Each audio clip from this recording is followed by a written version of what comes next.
Bismillahirrahmanirrahim. Assalamualaikum warahmatullahi wabarakatuh. Syukur Alhamdulillah. Pengenalan saya sebenarnya lahir pada tahun 1958.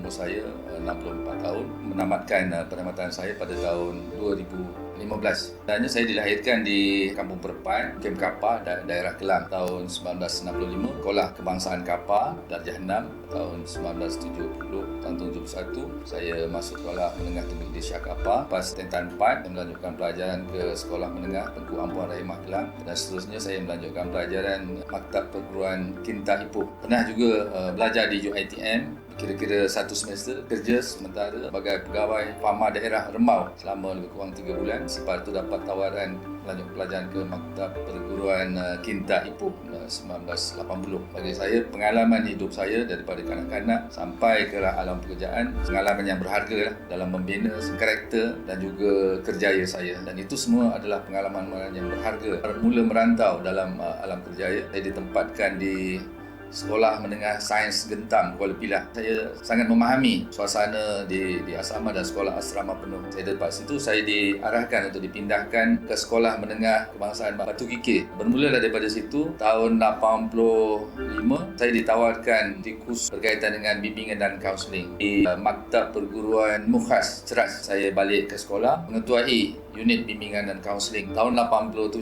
saya ditempatkan di sekolah lama saya juga, iaitu Sekolah Menengah Tengku Idris Shah Kapar. Pada tahun 87 saya telah dipindahkan ke Sekolah Menengah Rantau Panjang. Sebenarnya majoring saya masa di maktab ialah pengajian Melayu dan Ilmu Alam. Pada tahun 90 saya masuk Universiti Pertanian Malaysia. Selepas itu saya ditempatkan Sekolah Menengah Jeram. 1997 saya ditempatkan di Sekolah Tinggi Kelang sebagai guru kaunseling sepenuh masa. Jadi di Jeram dulu saya ingat lagi, saya akan saya pergi ke rumah-rumah pelajar yang tak tahu baca menulis. Saya jumpa dengan ibu bapa untuk saya buat program kepada ibu bapa. Meneruskan dari segi perkhidmatan tempatkan di Sekolah Menengah Kepong. Dia terlibat secara khusus program bimbingan kaunseling untuk daerah Gombak. Saya juga diberi peluang untuk dalam TV pendidikan. Tahun 2000 saya telah ditempatkan di Sekolah Menengah Teknik Kelang, dan di situ tahun 2001 dianugerah Guru Cemerlang. Pada tahun 2004 saya telah dilantik sebagai penolong kanan harian murid. Pada tahun 2005 diberi tawaran memberi sumbangan yang agak besar kerana hubungan kita sektor-sektor yang lain. 2011 saya telah juga dianugerahkan khidmat cemerlang dari segi perkhidmatan pegawai pendidikan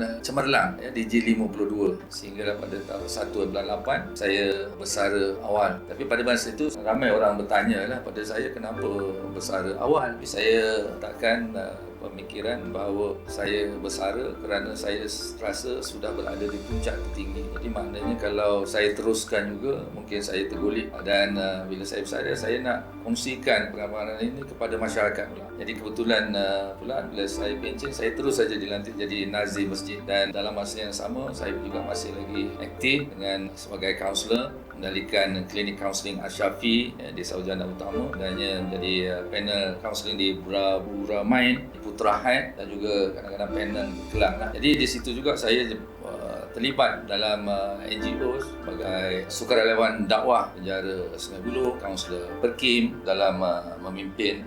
Saya menggunakan pelbagai kaedah, contohnya kaedah autokrasi, demokrasi, laissez-faire. Semuanya saya adun, saya dah optimumkan. Yang penting ialah dia mesti memberi kesan yang istimewa, mengembirakan pada sasaran saya. Saya juga tak lari dalam kepimpinan amalan tentang konsep-konsep menerima tanpa syarat, jujur, mesra, menguasai komunikasi, adunan yang penting dalam menjalankan gerak kerja sebagai pemimpin. Semua yang penting ialah macam mana perlunya menzahirkan perkara-perkara yang semua tadi dalam bentuk praktikal, dalam bentuk kemahiran. Alhamdulillah kita keluarkan buku ataupun manual macam mana nak mengenai tadi. Sudah di jabatan saya juga rakamkan dalam beberapa catatan buku yang untuk dikembangkan lagi. Dan saya ingat lagi saya juga telah wujudkan manual histeria. Saya terlibat secara langsung sebab saya praktik macam mana nak menguruskan histeria di sekolah dan sebagainya. Dan saya ingat lagi saya terlibat di peringkat kebangsaan, lawatan ke negeri-negeri lain untuk menceritakan tentang histeria saja. Jadi ini juga sebenarnya satu fokus yang diperlukan sebenarnya dalam lebih-lebih lagi dalam situasi sekarang ni ramai terdedah dari segi kesihatan mental. Akhirnya saya rasa gembira dan mengucapkan penghargaan, terima kasih khususnya kepada kedua ibu bapa saya yang melahirkan saya, kepada isteri saya, anak-anak saya yang sentiasa menyokong. Juga terima kasih kepada pengetua yang saya banyak belajar. Terima kasih kepada murid-murid saya yang juga saya banyak belajar, pegawai khususnya di jabatan, pada pengarah saya sebenarnya